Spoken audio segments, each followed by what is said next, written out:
ஊழல் மிகுந்த அரசியல்வாதிகளுக்கு எதிராக ஃபீல்ட் மார்ஷல் சரத் பொன்சேகாவின் தலைமையில் நாடு முழுவதும் முன்னெடுக்கப்படும் ஆர்ப்பாட்டத்தின் மற்றொரு கட்டம் குருணாகலில் இன்று நடைபெற்றது. மக்கள் புரட்சியை நோக்கி என்ற துணைப்பொருளில் இந்த ஆர்ப்பாட்டம் முன்னெடுக்கப்பட்டது.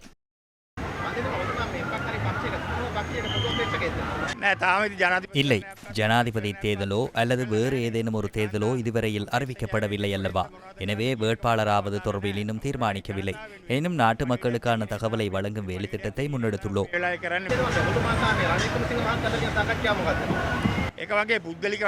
தனிப்பட்ட ரீதியிலேயே கலந்துரையாடினேன். அரசியலுக்கும் அதற்கும் தொடர்பில்லை. நிதி சட்டம் தொடர்பில் கலந்துரையாடினேன்.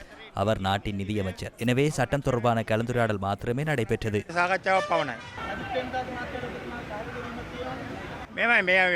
இந்த சந்தர்ப்பத்தில் அவர் செய்யும் சில திட்டங்களை நான் அனுமதிக்கவில்லை.